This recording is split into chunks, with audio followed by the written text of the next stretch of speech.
Bonjour Leïla, Bonjour, ça va? ça va et toi? Très très bien. Écoute, merci de me recevoir aujourd'hui pour l'interview du podcast Hadissi. Et pour rappel, c'est une émission qui était mise en place pour raconter les parcours, les témoignages d'anciens membres du réseau ou de professionnels actuels qui veulent témoigner leur parcours professionnel, universitaire, pour le partager aux jeunes qui vont embrasser peut-être le même métier. Donc, j'ai quelques questions à te poser. Et la première, c'est est-ce que tu peux te présenter, d'où tu viens, quel village à Mayotte, etc. Oui, bien sûr. Alors, moi, c'est Ali Leila. Je suis de Mamoudzou, j'ai 26 ans. Et là, depuis mon retour de la métropole, j'habite sur Komané. Ok.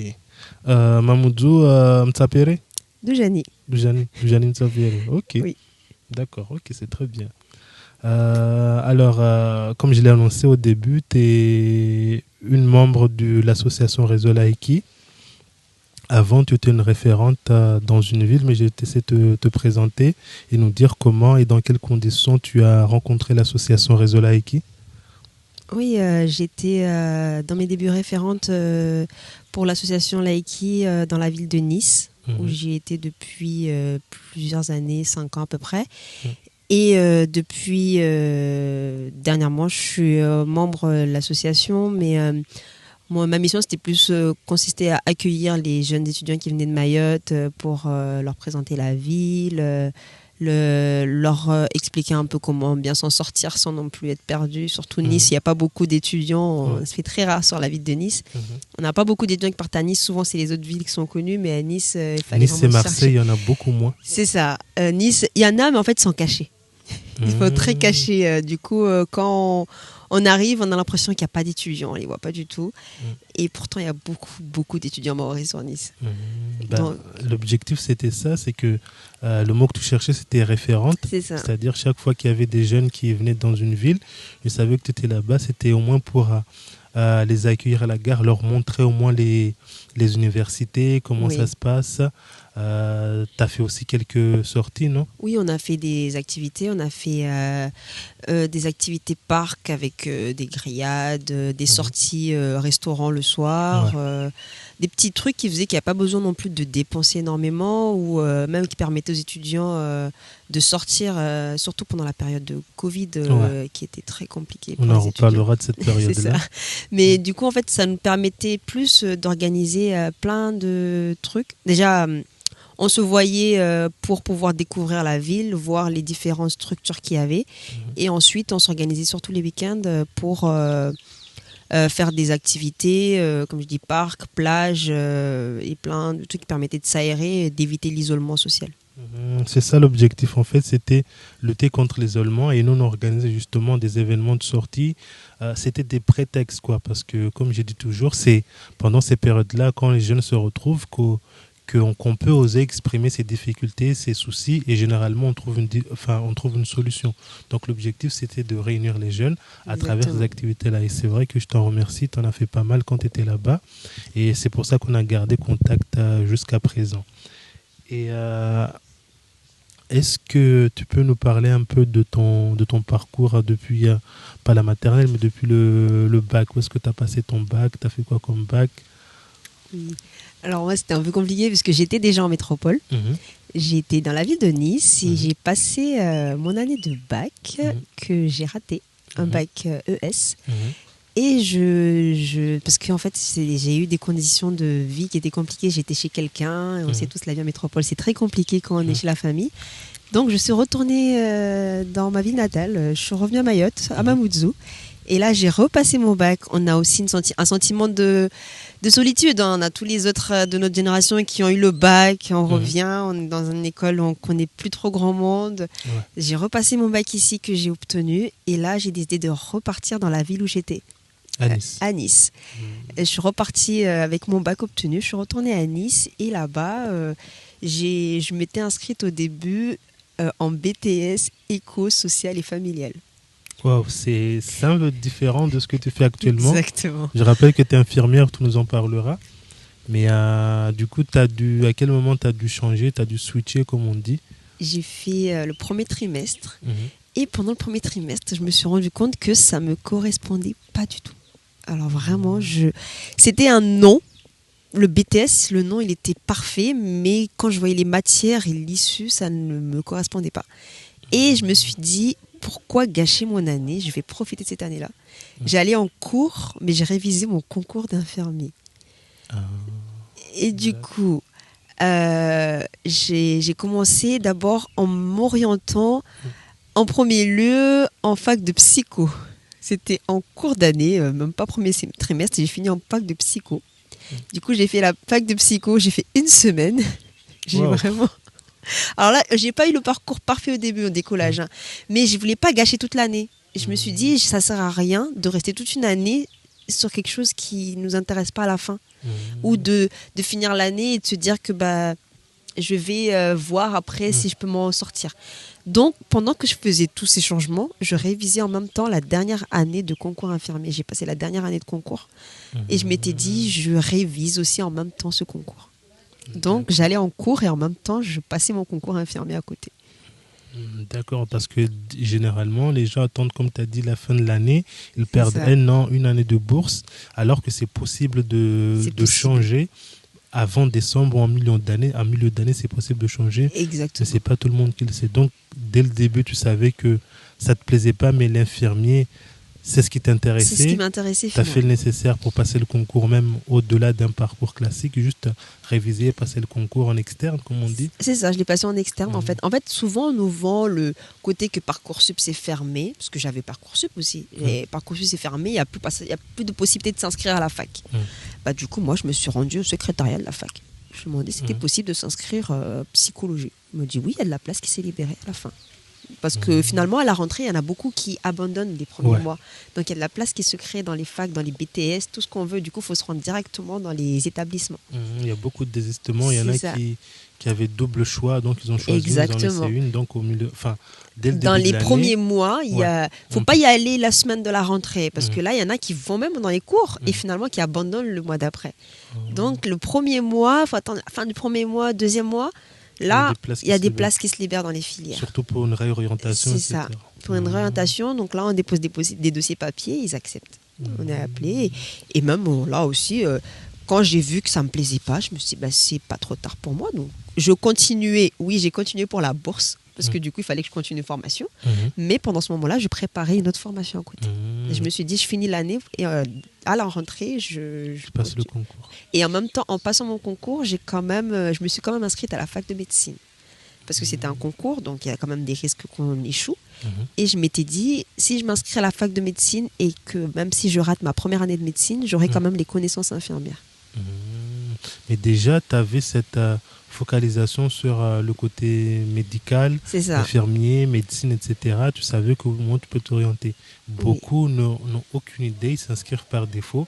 Et ça, ce qui est le plus dommageable, quoi. Je pense que ce qui m'a permis de m'orienter sur le côté médical, c'est quand même si mon BTS économie sociale et familiale, ça ne correspondait pas, j'avais quand même le social dedans et j'avais des petites connaissances médicaux qui me permettaient de me dire ça me plaît ça. En fait, je pense que même si l'année n'a servi un peu à rien, il y a toujours quelque chose qui sert dedans. Il faut regarder un peu, il y a des éléments de cours, il y a des matières qui nous prennent un peu plus en fait en intérêt. Et parfois, c'est là qu'il faut aller parce qu'on a tendance à dire « Ah, j'aime bien… » Au collège, on nous dit « T'aimes bien les maths, tu vas faire sciences S et puis derrière… maths. » Alors qu'en fait, parfois, c'est pas les maths. Moi, j'aime bien les maths. Mais… Pourtant, je suis infirmière et côté infirmier, j'aime bien. J'ai pas beaucoup de maths, mais peut-être c'est le côté raisonnement mathématique que j'aime bien. La logique. C'est la logique. Donc finalement, à l'école, on nous apprend beaucoup de. T'aimes le français, tu vas finir avocat. T'aimes les maths, tu vas finir docteur, etc. Pourtant, il n'y a pas beaucoup de maths. Mais c'est juste, en gros, est-ce que tu as de la logique? Est-ce que tu aimes bien lire? Est-ce que tu aimes bien tout ce qui est rédaction? Contact avec les gens, par exemple. Parce qu'il y en a qui aiment bien lire, mais n'aiment pas écrire. Donc quand on m'envoie en bac L, fac de lettres, alors que j'aime bien lire, mais écrire, je ne sais pas rédiger des textes argumentatifs, ça sert un peu à rien. Donc parfois, il faut se servir un peu de ce qu'on aime bien et même notre façon d'apprendre, le fait que parfois, on a plus de facilité à écouter, retenir. où on a plus de facilité à voir les choses, ça dirige aussi notre métier où on aura la possibilité de faire quelque chose. Si on a facilité à écouter, c'est peut-être la psycho. On a de l'écoute facile. Contact avec les gens, la sociabilité. C'est ça.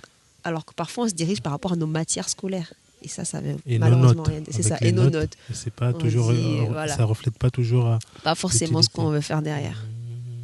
D'accord, ok. Ça, c'est bien. Du coup, on va continuer sur cette même lancée pour ton parcours d'infirmière. Après avoir obtenu le concours, j'imagine que tu as fait le parcours infirmier à Nice. Oui, j'ai obtenu mon concours au CHU de Nice. Parce que du coup, je l'avais passé que dans une... Non, Nice et Vence, Lagode. Et j'ai été obtenue dans les premières listes de la liste de Nice. Donc, je suis restée sur Nice et j'étais à l'école au CHU de Nice. D'accord, ok. Et après, à la fin, on donnera des petits conseils sur ce métier-là. Mais je me souviens dans ton parcours en 2020, qu'est-ce qu'il y avait en 2020 ? Le Covid. Et pendant cette période-là, je sais qu'il y a beaucoup d'étudiants qui étaient... je sais qu'il y a des étudiants qui étaient beaucoup isolés. Tout le monde était isolé. Oui. C'est-à-dire que déjà, en étant là-bas, tu es loin de ta famille. De base, tu es loin de ta famille. T'es loin de tout le monde. Après, si on t'empêche de sortir, d'avoir le peu d'interaction sociale que tu avais, je sais qu'il y a beaucoup qui ont souffert de ça, qui ne s'en sont pas remis jusqu'à présent. Ils ont arrêté ce qu'ils faisaient. Ils ont changé complètement. Et je sais qu'à cette période-là, parmi ceux que je prenais les contacts, tout ça, tu m'avais dit un truc, tu m'avais parlé d'un parcours que tu avais fait sur le volontariat, ce qu'on vous avait mobilisé pour aider dans les structures EHPAD, ouais. Est-ce que tu peux nous raconter ça ? C'était une période très difficile pour les étudiants, mais surtout dans les étudiants qui étaient en parcours médical. Parce que... en gros, surtout quand on était infirmier, on se retrouvait bloqué du jour au lendemain où on nous disait qu'en fait la formation prenait un stop. Et déjà, je rappelle que c'est beaucoup de pratique. C'est ça, beaucoup de pratique. Moi, ça m'a pris en deuxième année. Donc, deuxième année, on a le diplôme d'aide-soignant. Parce que je rappelais un peu, la première année nous permet de valider des compétences qui, à la fin de la première année, on peut s'arrêter. On peut s'arrêter et dire qu'on est aide-soignant. Et en deuxième année, du coup, là, on rentre vraiment dans le côté infirmier, vraiment, où on continue la formation. Les spécialités. C'est ça, les spécialités. Mais la première année, en gros, à la fin de la première année, on est aide-soignant. Si on a validé les acquisitions. Donc, au milieu de la deuxième année, on nous dit qu'en gros, là, il y a le Covid, il faut partir en stage, mais impossible, vous ne pouvez pas aller dans les établissements. Donc, il y a eu un... Qu'est-ce qu'on fait ? Il y a eu un grand bordel. C'est là, je veux dire, c'est qu'en fait, les étudiants se retrouvaient en mode panique. Et c'était un volontariat non volontaire. En gros, on nous disait clairement, soit vous allez aider dans les structures, soit vous devrez rattraper des stages et essayer d'en sortir en plus de la formation qui suit, quoi. En gros, c'était une coupure où on n'allait pas avoir cours ni de stage pendant plusieurs mois, avec une incertitude. Et derrière, on me disait, soit vous faites vos heures de stage en établissement, EHPAD, en aidant en tant qu'aide-soignant, puisque vous êtes aide-soignant, soit vous restez à la maison, mais ça veut dire que quand la rentrée va, vous allez rattraper des stages. Il faut rattraper ces heures que vous n'avez pas fait. Wow. Donc moi, j'ai été appelée du jour au lendemain, on me dit, parce qu'on se proposait même volontaire, mais c'était quand même une liste, il y avait des établissements qui avaient besoin, donc on attendait un appel. Donc moi, quand on m'a appelé surtout pour Mougins, où il y avait plus de décès de toute la métropole. C'est l'établissement vers Nice, non ? C'est ça, c'est juste pas loin de Nice, c'est dans la Côte d'Azur, mais c'était l'EHPAD de Mougins. Et là, c'était connu comme l'EHPAD, même le personnel était tous malades, il y avait beaucoup de décès au niveau des patients, donc des résidents qui sont là. Donc quand j'ai été appelée, je me suis dit, oh là là, j'ai le choix, mais faut y aller, quoi. Et arrivé sur les lieux, je me rappelle, on est arrivé en groupe, on s'est attendu à être accueillis par des personnels médicaux qui étaient là, qui nous présenteraient les lieux, qui nous présenteraient les patients. Je pense qu'on vous a tout de suite mis dans le bain. On nous a tout de suite mis dans le bain. Il n'y avait pas le temps. Il n'y avait pas le temps, il n'y avait pas le personnel, ils étaient tous malades. Donc on a été les soignants de l'établissement, alors qu'on ne connaissait même pas les lieux. Je pense que c'est une époque où il fallait s'adapter. Il fallait s'adapter. Il fallait s'adapter et il fallait se dire qu'en fait c'était la période qui faisait que. Je sais que quand tu m'as raconté ça, j'ai dit comment ça se fait qu'en pleine Covid, on puisse vous appeler, tout ça. Encore, vous n'êtes pas encore professionnel directement. Mais tu m'avais expliqué, c'est un peu volontariat, comme tu l'as dit, volontariat, mais un peu C'est orienté. ça. Mais quand même, je sais que beaucoup n'ont pas accepté. Oui, beaucoup. Donc, c'était quand même courageux de ta part de le faire. Et ça s'est bien passé. Oui, ça s'est très bien passé. Je sais que j'ai même gardé contact avec l'établissement. Et après le Covid, je continue à faire des vacations chez eux pour remplir un peu mes poches à la fin du mois. Donc après, ça m'a fait un bon parcours et j'ai connu une belle expérience en fait. Finalement, j'ai beaucoup aimé et j'ai gardé contact avec même l'établissement. Oui, parce que c'est une époque où tout le monde a été confiné. Le personnel médical soignant, ils étaient au front, quoi. Oui, là, c'était confinement, au front, les vaccins. On a tous connu les vaccins. On a été imposés aux vaccins, nous aussi. On nous a dit aussi qu'il fallait faire le vaccin. Et là, c'était la peur de l'inconnu. On ne savait pas. On découvrait le Covid. On avait des décès, on ne connaissait pas. Même les personnels qui étaient vraiment bien dans le métier ne connaissaient pas ce que c'était. Donc, tout le monde découvrait. Tout le monde découvrait. C'était dans le tas. Ouais. Dans le tas, je pense que c'est un rare chose qui arrivait en fait. Une des rares choses qui arrive, c'est que là on découvrait tous dans le tas, que ce soit étudiants, médecins, on se découvrait entre cadres, etc. Enfin, personne ne connaissait l'aboutissement de cette maladie en fait. On avait peur à l'instant T, on faisait les vaccins, on nous disait qu'il faut se protéger, on testait. On ne savait pas contre quoi ça fonctionnait. Ben, la preuve, on a la décision, c'était contre les personnes enceintes et finalement on a vacciné les personnes enceintes. Enfin, il y a beaucoup on évoluait selon les cas en fait et finalement ça faisait qu'il y avait des décisions qui étaient très compliquées. Ok, ouais, c'était une période très très compliquée. Oui. Et concernant ton parcours complet d'infirmier, normalement c'est en 3 ans. Oui. 3 ans, 3 ans complets avec les stages, etc. Oui. Et comment ça s'est passé de manière générale toujours à Nice pour tout le parcours? Tu n'as pas eu à te déplacer, à changer de ville, etc. J'ai eu hors stage, tout ça par exemple. Moi, ça s'est passé que sur Nice. Après, on a un stage optionnel où on peut demander le lieu où on voulait le faire. Moi, principalement, je voulais le faire sur Mayotte. Après, j'ai eu un peu des complications pour pouvoir faire le déplacement parce qu'il y avait le post-Covid encore. Et c'était, toujours la restriction voilà, dans le voyage. Il y avait quand même restrictions, etc. Un peu compliqué avec les mémoires de fin d'études. Donc, finalement, j'ai fait tous mes stages sur Nice. Ok. D'accord. Ok. Après Nice, étant ici, tu as fait le choix de rentrer à Mayotte? J'avais cet objectif-là. Depuis que j'ai commencé, depuis que j'ai eu le bac. Et depuis que j'ai eu le bac, j'ai toujours dit à ma mère, je fais mes études, je rentre à Mayotte. Peu importe ce que je fais, ça sera pour Mayotte. Et dès que j'ai été diplômée, je me rappelle, j'avais même pas encore lancé mes dossiers pour rentrer à Mayotte. J'ai attendu d'avoir mon diplôme. J'avais commencé à postuler, enfin j'ai même pas postulé, j'avais mis mon dossier sur Mstaff, c'est l'application un peu qui est utilisée pour le recrutement CHM. Et j'avais commencé à être appelée par des cadres, parce que dès qu'on est infirmière, on met un CV sur Mstaff, on nous appelle. J'ai été appelée par des cas. C'est ça, il y a une demande. Du coup, on m'a appelé et des fois, je me demande pourquoi on m'appelle. Je comprends pas, je suis pas encore diplômée. Mais on m'a appelé. On me dit là, c'est le service. J'ai eu la néonate, la pédiatrie, la chir, la gynéco. Ils m'ont tous appelé. C'est un mercato, quoi. C'est ça, c'était en gros, il fallait négocier le mieux. C'est qui pouvait négocier? Je sais qu'ils ont même négocié jusqu'à trouver un poste à mon mari, parce que je dis que mon mari aussi, il n'avait pas eu de réponse niveau poste, qui avait rien à voir avec l'hôpital. Il avait cherché un poste qui l'intéressait même pas en plus, histoire de nous dire, vas-y, on vous prend, c'est bon, vous avez tous les deux un poste maintenant, t'acceptes-moi, c'est bon, je négocie, quoi. Donc, au début, j'ai refusé un peu tous les postes, parce que moi, quand j'ai pas mon diplôme, je peux pas m'avancer.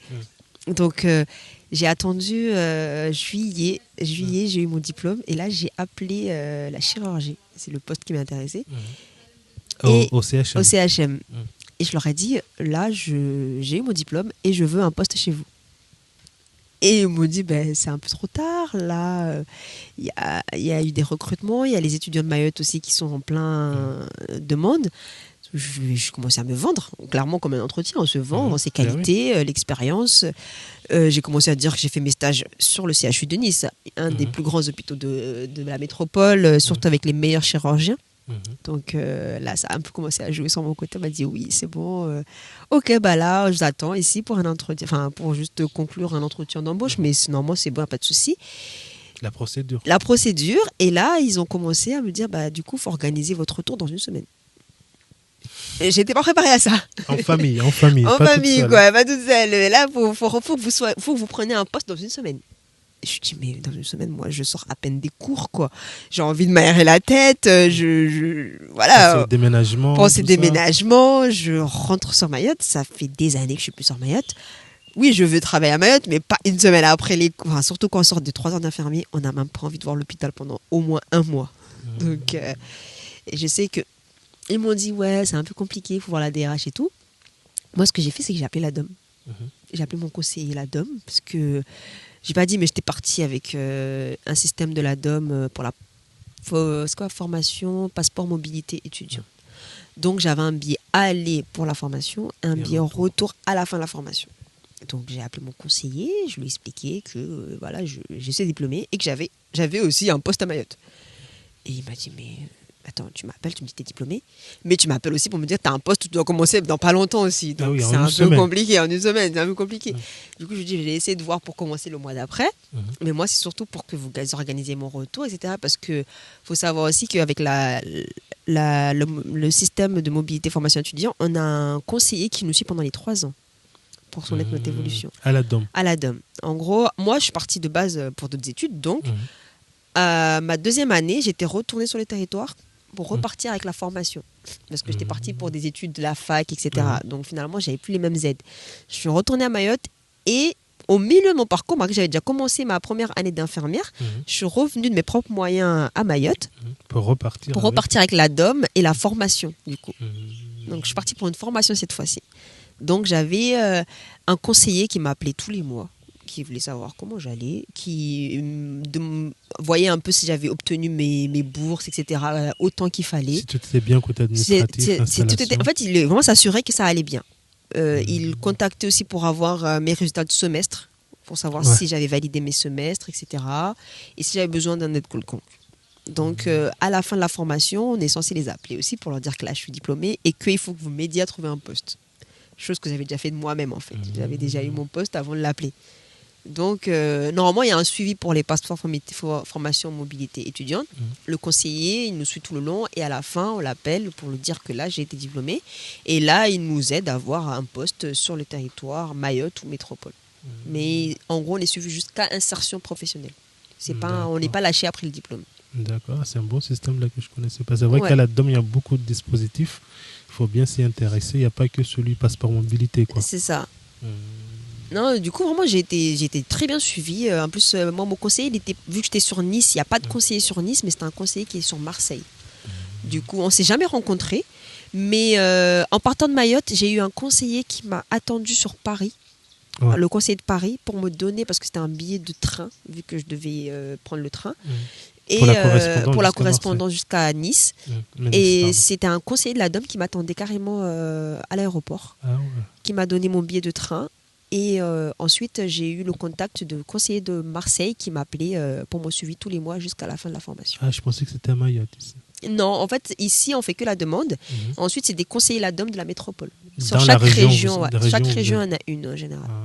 Donc moi, j'avais la région de Marseille, du coup, c'était la région qui n'était pas loin. Donc, c'était un conseiller de Marseille. Ça, c'est un bon système, là. On va peut-être le mettre en place. Non, c'était trop sympa. C'est bien. Ok. Et à ton retour ici, comment ça s'est passé pour le CHM ? À mon tour ici, j'ai commencé, du coup, le mois d'après, j'ai commencé au CHM de Mayotte. Jusqu'à maintenant, je n'ai pas changé de poste. Je suis encore dedans, ça se passe très bien. Ça change de la métropole, parce que ce n'est pas les mêmes suivis, pas les mêmes patients. Mais après, derrière, c'est quand même une expérience parce qu'on découvre beaucoup plus de choses. Une spécialité, en général en métropole, quand on est sur une spécialité, on découvre une spécialité et on est dedans, quoi. Souvent on n'a pas de connaissances sur les autres. À Mayotte, on se spécialise en gros. C'est ça. En métropole, il y a beaucoup on dit une infirmière en chir, elle est chir. Une infirmière en médecine, souvent elle voit que de la médecine.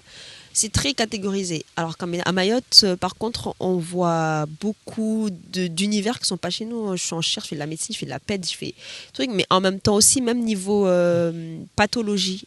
On voit beaucoup plus de pathologies, des maladies qui n'existent presque plus, des maladies, des plaies qu'on ne voit plus vraiment, mais en fait avec beaucoup de prévention. On est beaucoup dans la prévention parce que on est encore dans une communauté beaucoup culturelle, qui attend beaucoup, qui fait beaucoup de choses, de médicaments traditionnels avant d'aller à l'hôpital.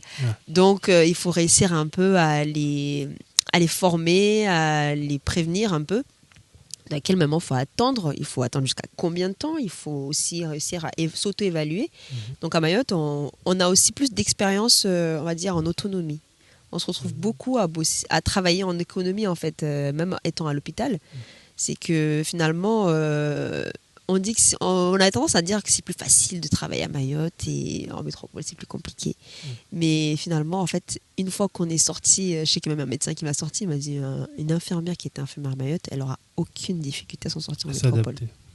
C'est vrai qu'on dit qu'on fait ses armes ici, il y a plein de, comme tu as dit, plein de, comment on peut appeler ça, plein de connaissances, de connaissances, de cas à analyser qu'on ne trouve pas vraiment en métropole ou à La Réunion. Mais clairement pas du tout.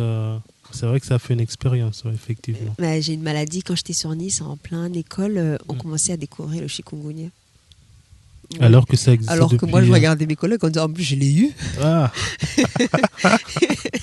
On craignait le chikungunya, on disait, ça arrive dans la Côte d'Azur, c'est une maladie qui paraît très dangereuse, etc. Et tout. Je suis là en mode, je l'ai eu. Et c'est vrai que ça fait mal. Hein. Ouais, il faut qu'ils viennent faire un retour d'expérience depuis Mayotte. Hein. Donc, la dingue, les trucs comme ça, c'est des trucs qu'ils découvrent un peu. Qu'ils découvrent un peu, généralement. Avec le réchauffement climatique, etc. Et tout. Mais nous, on connaît. On l'a vécu dans notre chair. Là, quand on nous dit le chikungunya revient, je pense que la plupart vont dire oh non, on connaît ça. Alors là, on a toutes les armes qu'il faut. Prenez mon sang pour analyser tout ça. Et pourtant, ça, c'est que finalement, il y a plein de trucs, il y a même des systèmes de vagues, des trucs un peu de pansement, etc. et tout, qu'en métropole, c'est rare de voir. Ici, c'est notre quotidien. Ok. C'est vrai que tout le monde connaît la situation de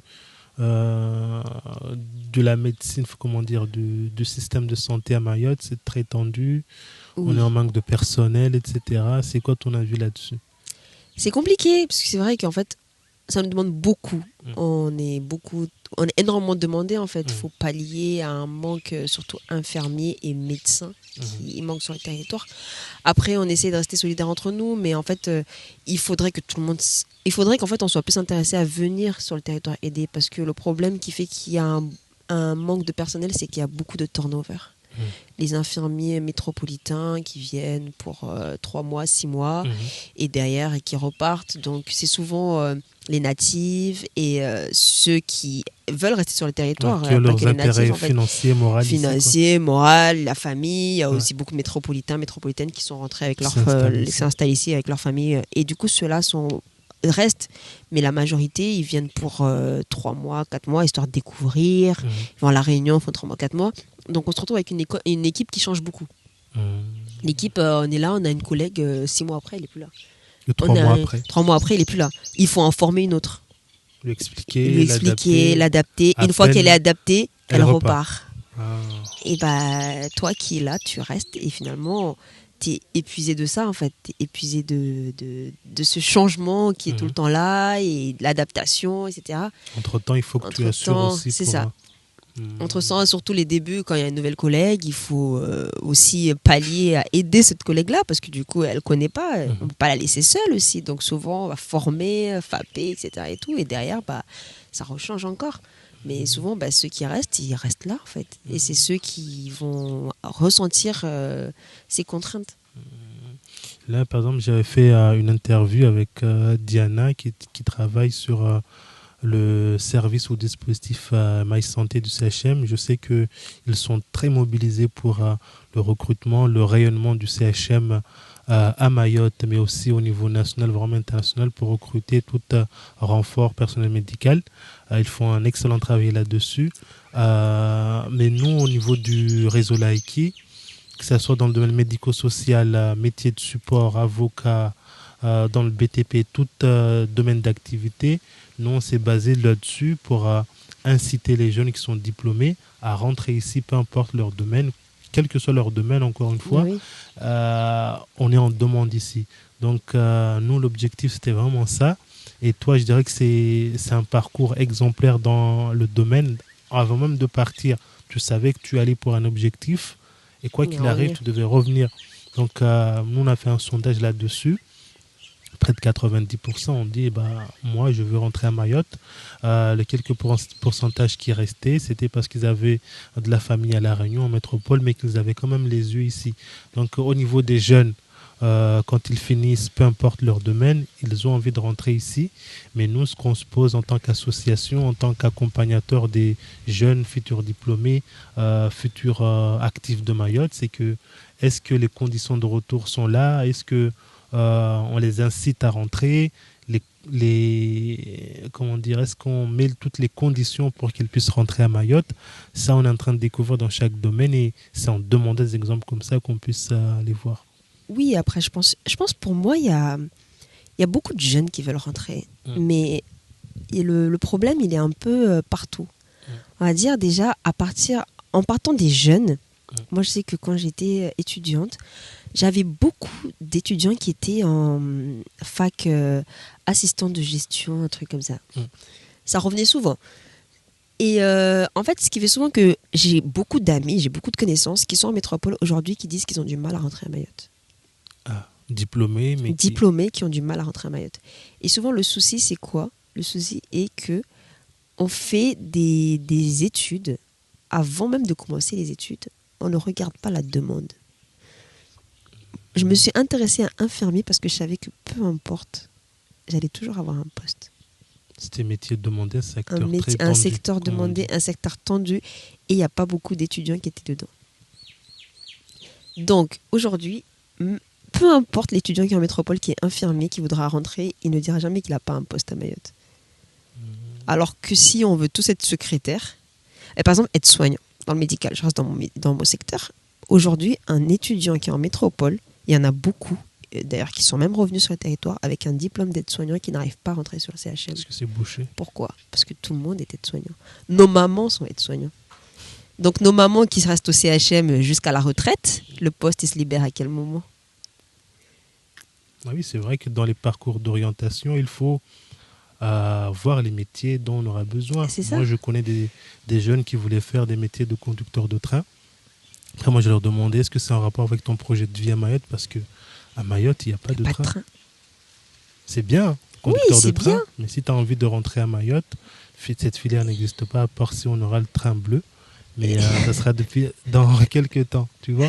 Mais il y a le côté projet de vie et réalité à Mayotte. Réalité à Mayotte. Et c'est ça, c'est qu'en fait, il y en a beaucoup. Et c'est là où il y en a qui se retrouvent à finir un diplôme et ensuite, derrière, se réorienter vers un diplôme qui n'a rien à voir. Parce qu'ils veulent rentrer à Mayotte. Parce qu'ils veulent rentrer à Mayotte et ce qu'ils ont fait ne correspond pas à la demande. D'accord. Donc l'orientation, surtout le mot que tu as dit, repérer les besoins à Mayotte qui pourront faire. Ok, c'est une très très Comment rentrer si on n'a pas le poste qui nous attend? À part si on veut faire un truc indépendant, ouvrir une entreprise. Oui, mais si on attend d'être recruté dans une structure... Même là, il faut faire une étude de marché. Et c'est ça, une étude de marché et voir si ça va fonctionner. On ne va pas venir à vendre des vêtements d'hiver à Mayotte. Effectivement. Il faut s'orienter avant tout. Et après aussi, les entreprises à Mayotte, ils doivent aussi des fois qui manquent. Les entreprises à Mayotte, il y en a beaucoup qui manquent de personnel, un peu comme en métropole. Et ce que je disais, c'est qu'en métropole, il y a les entreprises qui vont chercher les étudiants à l'école. À la fac, on voit les publicités. À la fac. Ah, ici, c'est très compliqué. On fait cette démarche-là d'aller les voir, mais si vous avez besoin de comptables, mais si vous n'encouragez pas le vivier de comptables ici, vous allez rester là à attendre. Et même on connaît tous les étudiants qui sont en galère financière. Bah oui. Moi, j'ai eu les hôpitaux de métropole qui m'ont contacté, qui sont venus à l'école avec des flyers en nous disant « Vous signez avec nous, on vous paye telle somme pendant toutes vos formations et vous assurez nos arrières pendant quelques années. » En tant qu'étudiant qui a un manque financier et qui a besoin de stabilité, c'est une belle opportunité. On signe. On signe. Oui. Moi, j'ai pas signé parce que j'avais un accompagnement qu'il fallait, mais il y en a beaucoup qui sont de la métropole, des étudiants métropolitains qui ont signé. Même s'ils sont de Corse, etc. et tout, on dit quelques années que je sacrifie là. Au moins, ça me permet de terminer. Ça me permet, là, je fais mes études tranquilles avec un salaire en poche et que derrière, Ah oui, c'est une bonne stratégie que les entreprises, à ma connaissance, à Mayotte, après, je peux me tromper, mais ne font pas. Ils attendent d'avoir...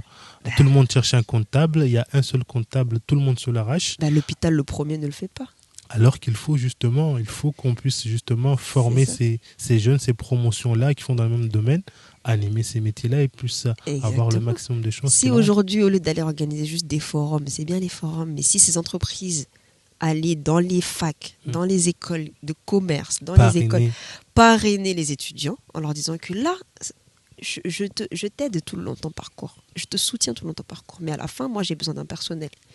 Et je te veux toi. Et je te veux toi. Je ne pense pas qu'il y en a beaucoup d'étudiants qui rentreraient facilement. Ah si. Parce que, comme je t'ai dit, on envoie des jeunes se former, mais si c'est encore une autre étape de les rappeler, de les convaincre à rentrer, c'est pas bien fait. On les envoie se former avec des bourses, mais on n'a pas de suivi derrière d'où ils sont.